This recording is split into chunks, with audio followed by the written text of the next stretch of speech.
Stefan already announced, I'm going to talk a bit about query answering with ontologies, but when we want to take into account partial completeness of this thin line that is not hard to navigate between the open and the closed world assumption. Okay, so let's get started.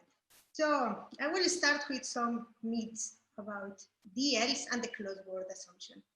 So we're going to do some myth questing in the session, in the talk.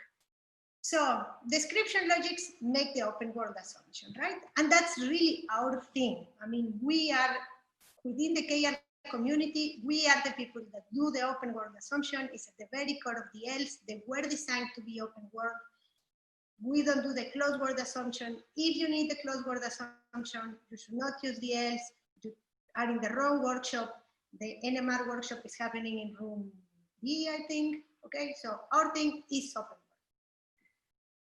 And that's the first myth I want to tackle. The second myth I want to talk about is that, yeah, okay, let's suppose I convince you that we might want to do some form of world assumption, but maybe we don't even really need it, because it turns out that many of the useful ways to do closed world assumption in DLs are just a special case or can be simulated using nominals, right? So we have our own means to enforce some forms of closed world assumption.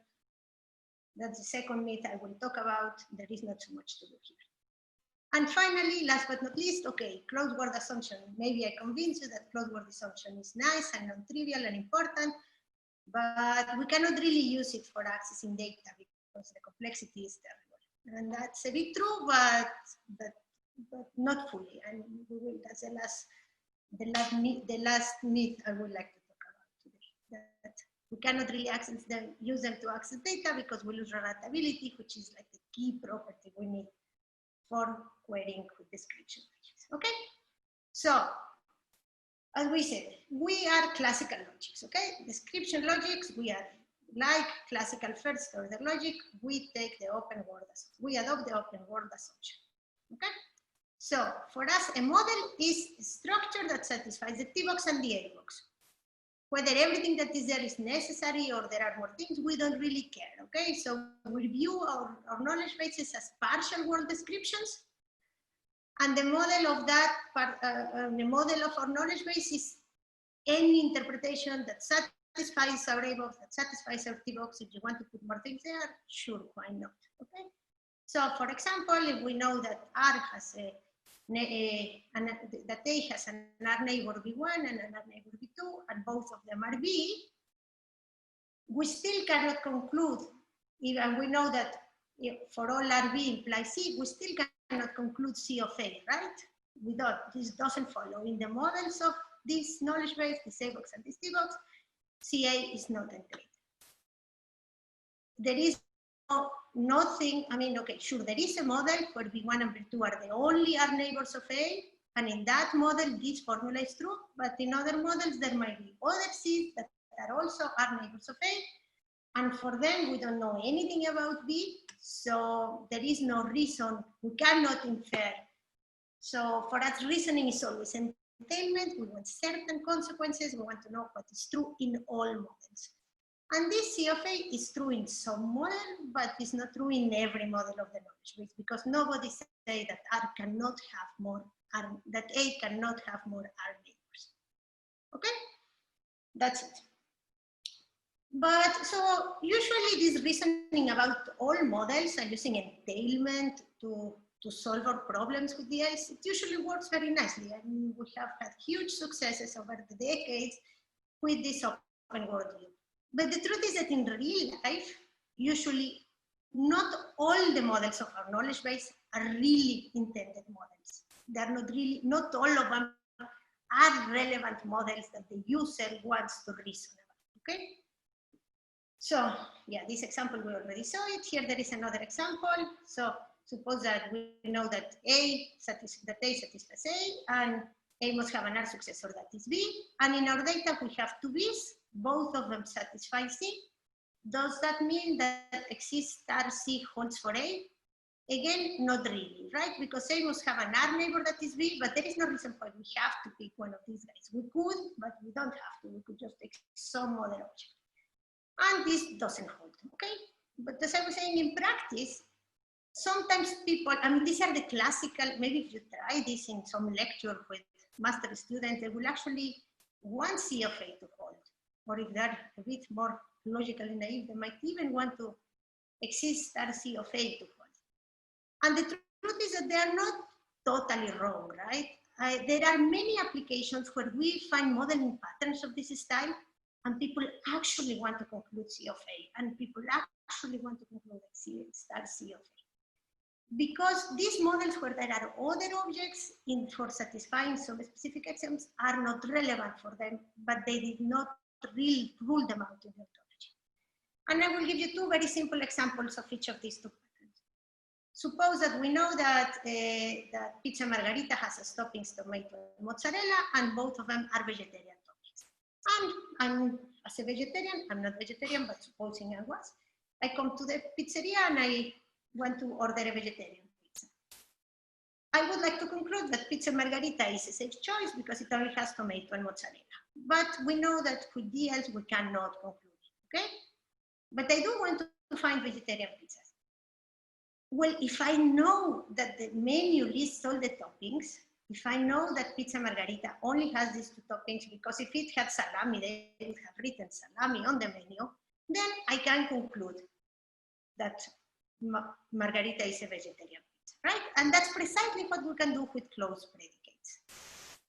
So here, if we say that the toppings is a complete predicate, that these are all the toppings we have, then we can conclude as we wanted that margarita is a vegetarian pizza. So essentially what we do when we add closed predicates, we say which roles or which concepts we want to interpret as complete.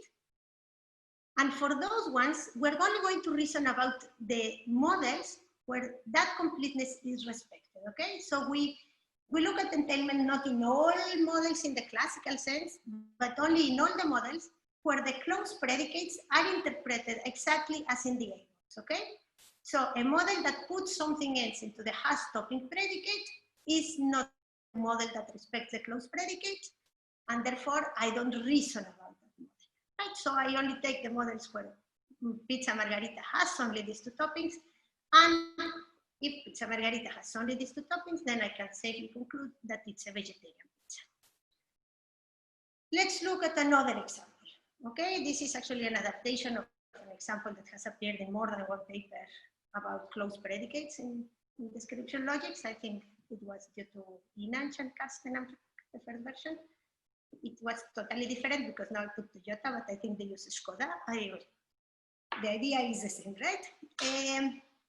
So let's suppose that we know that Toyota cars have Toyota motors, okay? And we also know that diesel engines are internal combustion engines and that petrol engines are internal combustion engines. Okay?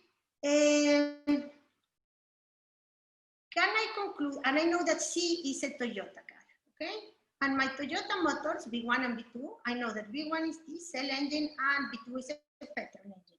Can I conclude that C has an internal combustion engine?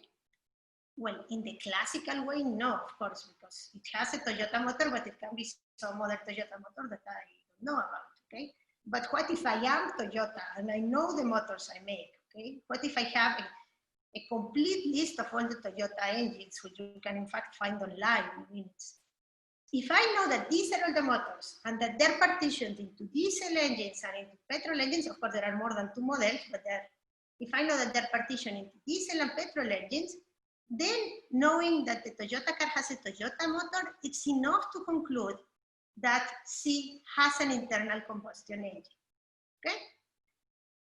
So again, how do we achieve that? Formally, what we do is to say that Toyota motors are complete, okay? Because it's a closed predicate. Because we have a complete list and we don't want to reason about the case where the car might have some other Toyota motors that the Toyota factory had never had. Okay? So, there are many applications in real life where just the ordinary open world assumption is good, but it's just a bit too coarse. Okay? It doesn't allow us to talk. We need some more fine-grained notions of intended models that are better suited for certain settings. For example, where certain predicates are computed.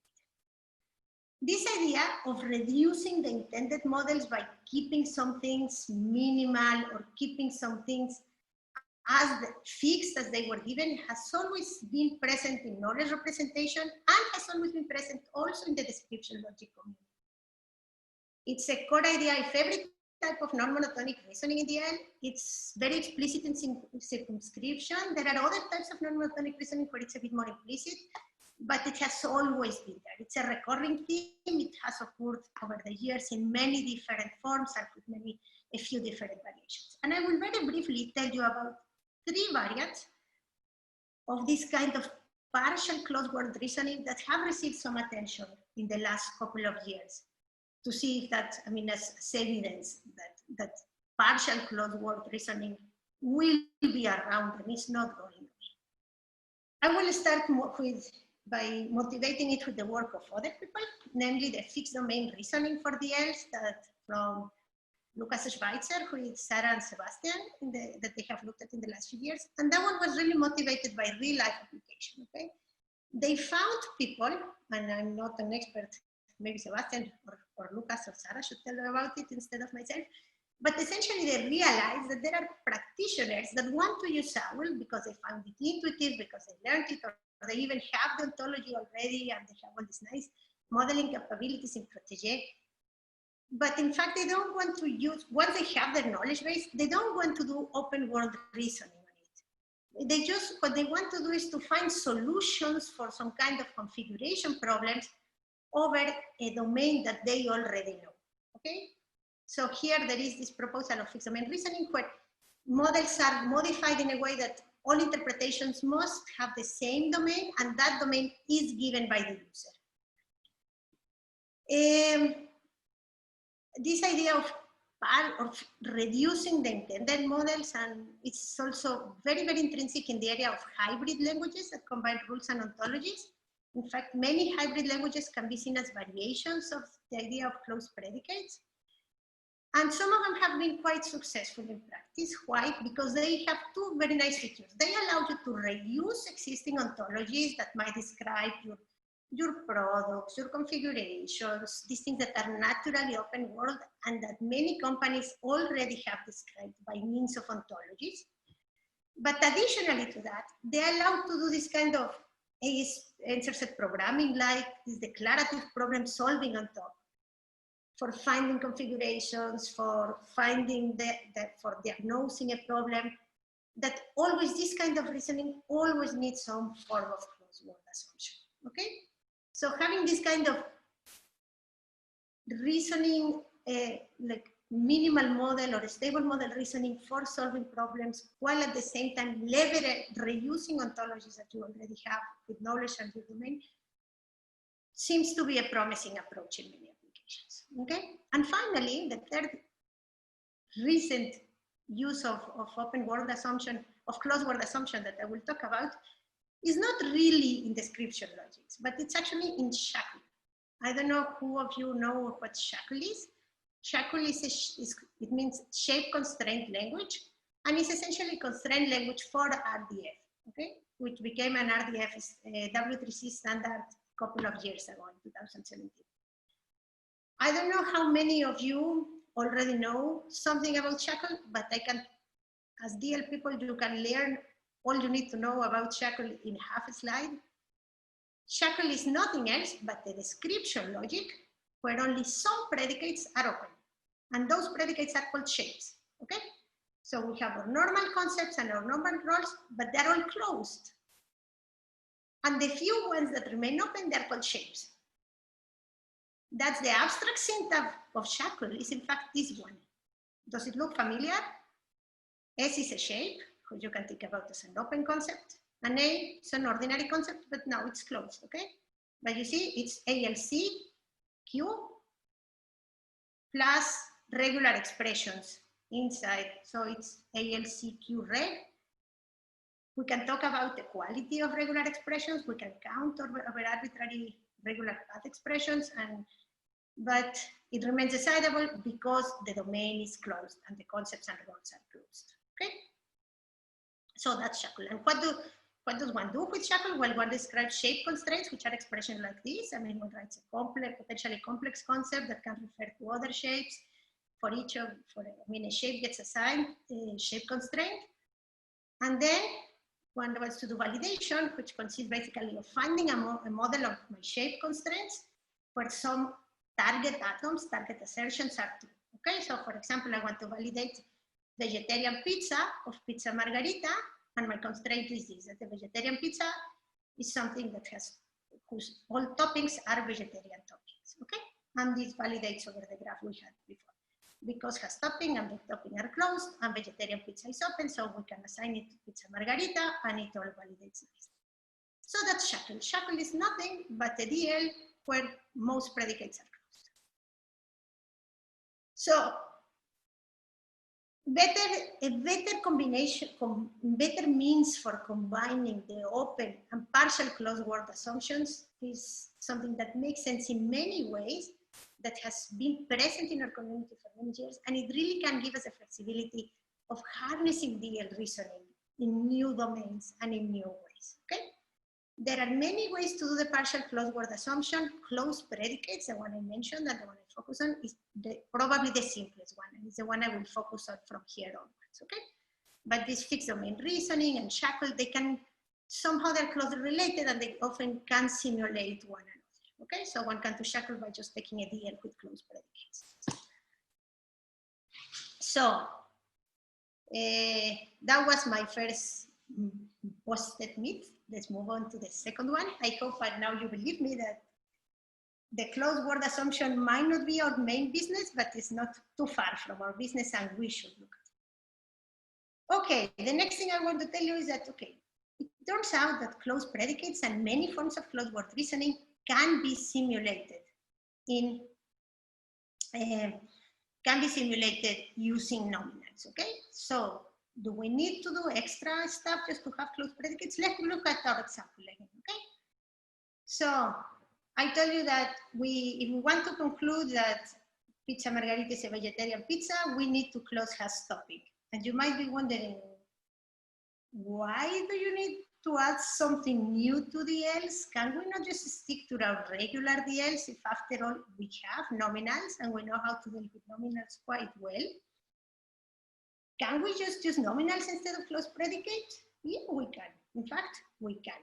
Okay? In fact, one can, instead of saying that sigma that has topping is a closed predicate, we could just add an axiom to our T-box that says that that pizza margarita satisfies that for all toppings, they must be tomato or mozzarella. That's it. It has just these two toppings. A very simple axiom, prototypical example of axiom with nominals, which one we put on the slides of our course on introduction to DLs. All normal stuff, and it also models pizza margarita, okay? So, is it just this example that I can model with nominals? No, it's not just this example. It's everything, okay? Closed predicates can be simulated with nominals. It's one of the first things that was proved about closed predicates. This result is almost 10 years old already. And it's not, it's like, okay, maybe it's an overkill. Maybe if I use closed predicates, I'm raising the complexity too high. Not really.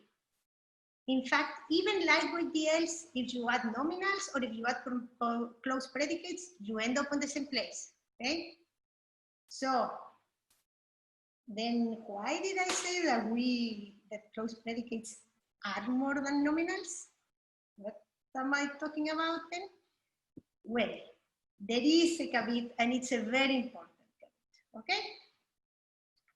I can simulate any given example you want to tell me. When you want to draw some inference and assertion or to do instance checking with closed predicates, you can just simulate it using nominals, okay?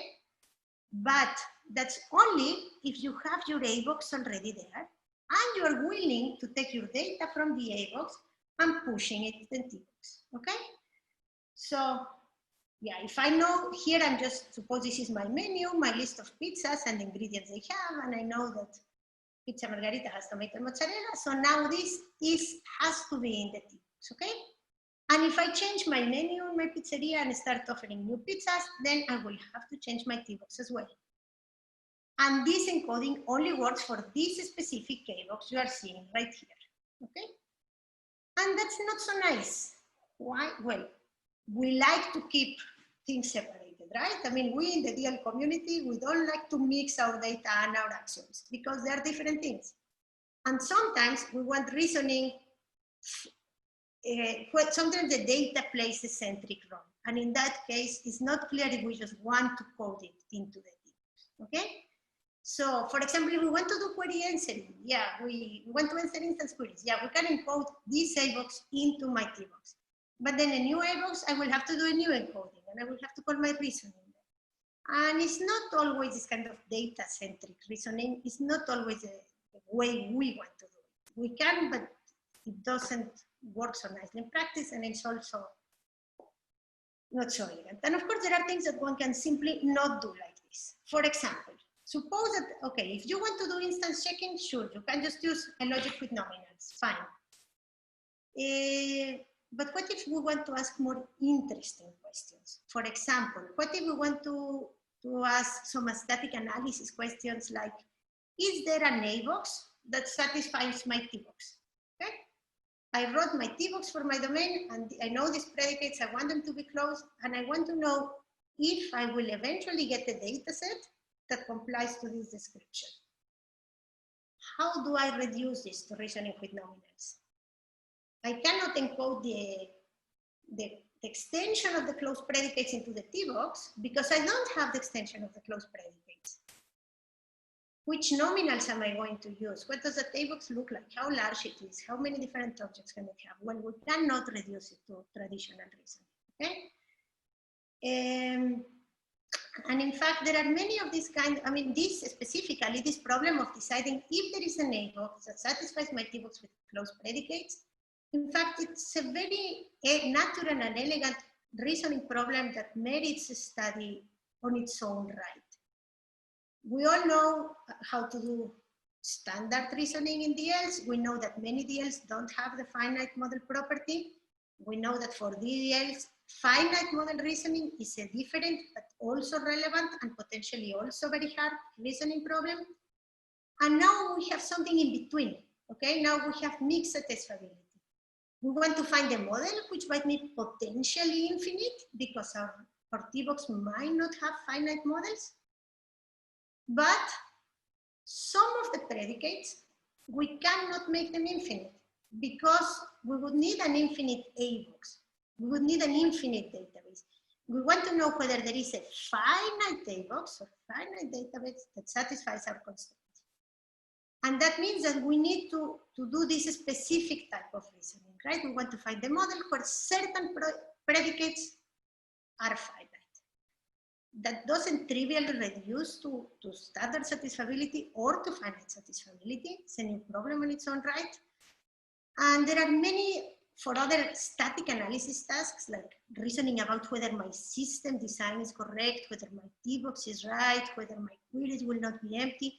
These kind of questions, there are many relevant questions that one can do, and also some that are undecidable, that arise when we add closed predicates, okay? So if you want to take a look at this kind of static analysis tasks for description logics with closed predicates, we had several results in a recent TK paper, but there are many interesting problems, and things become quite involved and nice. So, not everything, so that's our second myth, right? Okay, nominals do some of the job for reasoning with closed predicates, but they don't do all of the job. And sometimes we really want to have special reasoning algorithms for problems that involve DLs with closed predicates. And now I'm going to talk about specifically about querying with closed predicates. What happens when we want to access the data using OMQs, queries mediated by an ontology, but we have some closed predicates, okay? Unfortunately, it has been reported in several papers that closed predicates increase the cost of query answering in such a way that we lose rewritability and it becomes impractical. Let's look at why this is the case. First of all, what is an ontology-mediated query with closed predicates? Well, an ontology-mediated query with closed predicates is a triple where we have a query, we have a T-box, and we have a set of closed predicates. You have seen several examples already, right? So, for example, we have this T-box, or T-box about Toyota cars and internal combustion engines. We have our CQ that we're looking for. We want to find all the cars that have a motor that is an internal combustion engine. And we have our closed predicate, which is the Toyota motor. What do we do with closed predicates? With these OMQs with closed predicates, where we evaluate them over A boxes or databases in the standard way. So we define certain answers in the usual way. But as mentioned, since we have closed predicates, we only care about the models that respect the extension of the closed predicates. Okay? And with this definition in place and with these semantics, we get that, for example, if we evaluate this query over this A box, we get a sensor C. We get that C is a car that has a motor that is an internal combustion engine. We don't know which one it is. It will be one or B2, but it has to be one of the two. And since both of them are internal combustion engines, then we do get Toyota as the C as an answer. Okay? So, OMQs with closed predicates are a very simple, a relatively simple query language. The definition is short and nice, and they're in fact super useful. I mean, you can model very nice examples. If you play around with it, you will surely get hooked quickly, like it happened to us. But I want to point out one very interesting feature they have, which is very foundational to the idea of closed predicates. The point is that having closed predicates makes this query language non-monotonic. Okay? What does that mean? Well, we can have an ontology-mediated query with closed predicates, and we have a database, and we have some answers. But then we get more information, we add some facts to our database, and our answers might disappear. Okay? So simply, if we now know that there is another Toyota motor V3 and we don't know anything about it, we don't know if it's petrol, we don't know if it's diesel, we don't know if it's electric, then we cannot conclude anymore that C, just because it's a Toyota car, it must have an internal combustion engine. We cannot conclude it anymore, we lose answers, okay? So this is important because sometimes we need to reason. If we want to do query answering via rewriting, we will need to use as target language for our rewriting languages that are non-monotonic, that also capture this behavior, okay? So of course we cannot write it as a CQ or a UCQ or a positive existential query because this is a non-monotonic query language.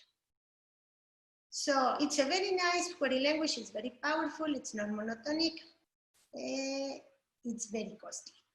And that's a bit the downside, okay? In fact, this title of this slide, Ontology-Mediated Queries with Closed Predicates are inherently intractable. It's the title of a well-cited paper by Karsten, Inanch, and Frank.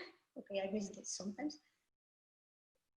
Again, we know since the early days of closed predicates, in one of the first papers on D-boxes, we know that even for DLI, even for restricted families of CQs, query answering with answering ontology-mediated queries with closed predicates is co-empiharding data complexity. That's it, you are doomed, it's not first order rewritable. Thank you for your attention, and that's all we need to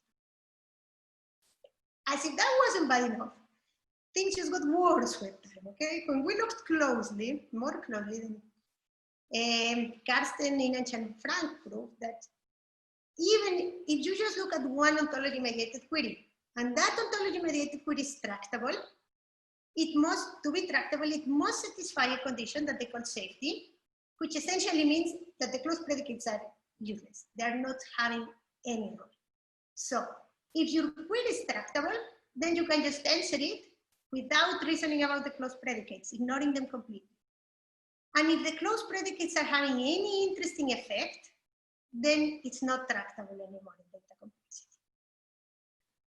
And in fact, this simple example that I gave you, that's as mentioned, it's a prototypical example of an ontology-mediated query with closed predicates, is not safe, okay? So the safety condition essentially says that you cannot use an existential where the role is closed, where the role is open, but the concept is closed, okay? So you cannot have ordinary existentials pointing back to a closed predicate.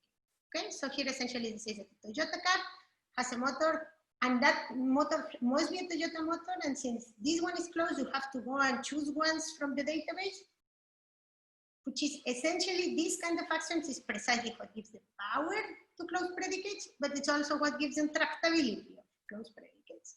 So in almost all cases, if the closed predicates are having an interesting effect, then things are untractable in data complexity, and they cannot be rewritten into first order logic. Okay? Yeah, okay. So it's a bit sad, I admit it. It would be nice if they were tractable, if they were first order rewritable. But maybe we can do something, right? And in fact, what we can rewrite ontology-mediated queries with closed predicates if we pick the right target language. For example, we can rewrite them into Datalog with negation. We not only can rewrite them, we can even rewrite any given ontology-mediated query with closed predicates into a polynomial-sized Datalog program. And maybe you will be surprised, I cannot see your faces, but even for very expressive description logics. This doesn't hold only for DLI or EL, no, this holds for Alchoy and Alchoy. So we're talking about serious ontology languages, okay? The rewritings are not trivial, they're tricky. I will only very briefly in one slide give you the key intuitions of both of them. In the one for Alchoy, we essentially use a Datalog program to do type elimination, to compute which types can occur in the model of our input, A-box and T-box. We need negation because one needs to check whether a type is violating the closed predicates, and only if it's not violating the closed predicates, we can allow it to occur as a good type. So this testing for which types don't violate the closed predicate and disallowing them if they do, that's what uses negation. But it uses negation in a restricted way. So this rewriting falls into a fragment of Datalog that can be evaluated in single exponential time. And if we don't have closed predicates, negation doesn't occur in the resulting program, so one just gets simply disjunctive Datalog. And also for the case where the input has no closed predicates and is horn, we even have a small variation that gives a plain Datalog program without disjunction and without negation. Okay? And this idea extends even to TGDs without closed predicates. TGDs with closed predicates have an even higher data complexity, and one cannot reduce them in a data-independent way into Datalog with negation and disjunction or in standard variant. And for Alchoy, things are even more interesting. Ontology-mediated queries where the ontology language is written in Alchoy and with closed predicates are a very, very interesting query language. They can express super powerful queries that don't respect the 0-1 laws, for example. One can write a query that checks if your whole database is a cycle of even length, for example. There are very nice examples of what the language can do. And what we do there, of course, it's harder. We know that Alchoy is harder than Alchoy, and now we cannot fall into a negation that can be into a fragment that can be evaluated in exponential time. And essentially what we do in Datalog, I mean, we first show that the query answering can be reduced to finding an exponentially large mosaic that represents a counterexample, and that can be reduced to linear equations of some special type, and at the end we end up encoding a set of linear equations into Datalog. So it's a cool rewriting. It's just to give you a feeling of the kind of things one needs to do. If you are interested, don't miss Sania's talk on Thursday in KR. This is really a very nice encoding. But okay, so that's it. So one can rewrite into Datalog even for very expressive DLs, okay? And then in the last 2-3 minutes, I want to go back to the topic of whether we can rewrite into first order logic or not. Okay, I already said that we can, right? We cannot write OMQs with closed predicates into first order logic. But now I'm going to modify this statement in an even more ridiculous way that will make it true. OMQs can be rewritten into first order queries, provided that we're talking about OMQs of some very specific but still interesting shapes, okay? So OMQs of some very special forms can be rewritten into first order queries. Which are these forms? Well, the first one that we know about is, again, Karsten, Nines, and Frank prove that unions of quantified free CQs with DLI with some minor restrictions on the way closed predicates occur in the role hierarchy, can be rewritten into standard first order queries. I'm going to talk about a new fragment that I'm quite excited about that we found out recently, which covers full CQs, full DLI, R, and additionally allows closed predicates. Obviously, there is a caveat here because we know that this is not first order rewritable, right? What is the caveat? Well, we don't allow the closed predicates in the T-box. Instead of that, we allow some special A-box assertions that we call assumptions in the paper, but that where the closed predicates can occur. And we can, in fact, write in this fragment. It's not very difficult. What we do now, this is again our same example, but now instead of having in the T-box an axiom that says that all Toyota cars have a motor that is a Toyota motor, now we directly say, either in the A-box or as an additional piece of information, we say that C has a motor that is a Toyota motor, okay? So the closed predicate Toyota cannot occur in the T-box, but I can make some complex CL assertions using my closed predicates. And in this way, we can model many typical examples that people have used to argue for closed predicates in a relatively natural way. And we can rewrite full CQs into, mediated by DLI tautologies, into first order queries, okay? And I will only give you an example of how the rewriting looks like. So for example, this is again our query. So we know that we have that we're looking for cars that have a motor that is an internal combustion engine. And we know that Toyota motors are closed, and we have this complex assertion that C has a motor that is a Toyota motor. Now what we do is we do the usual rewriting. The next slide will look ugly, but don't worry, I will just tell you what's the interesting part. The full rewriting of this query looks roughly like this, okay? So this is the usual stuff, a car that has a motor. Now, instead of an internal combustion engine, as usual in the DLI, we have it can be an internal combustion engine or a diesel engine or a petrol engine, or, and we add this additional case that says, it would also be an answer if you know that the motor is a Toyota motor. And additionally, you can check in your data that all the Toyota motors are internal combustion engines, okay? So we use a significantly more complex shape of queries. As mentioned, one cannot rewrite into UCQs, but we use universal quantification inside the query, and we even have nested quantifiers inside the query. But we can prove that one can always produce a query that says, okay, this axiom, this assertion would make part of the query true if I could go into the data check that all the Toyota motors have an internal combustion engine. Okay? And yeah, that's it. This query, if we evaluate it over the original, over the example I've been working on, if we only have two Toyota motors and they're both internal combustion engines, then we get C as an answer. And if in our data we have a Toyota motor that is not an internal combustion engine, then we don't get it. We don't get Toyota cars as answers, okay?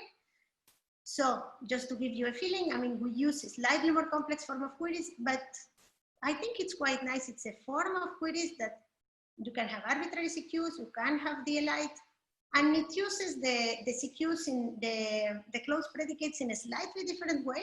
Of course, one cannot do everything, but it still can model some nice examples. Just the last thing I will say very briefly is that here I'm using the same constant, but in fact, these assertions, one can also do in not ground.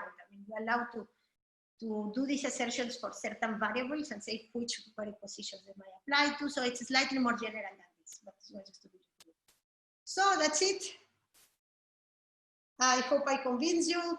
Maybe I'm not much of a mythbuster, but I hope at least I convince you that smartly combining the open and the closed world assumptions is worth it.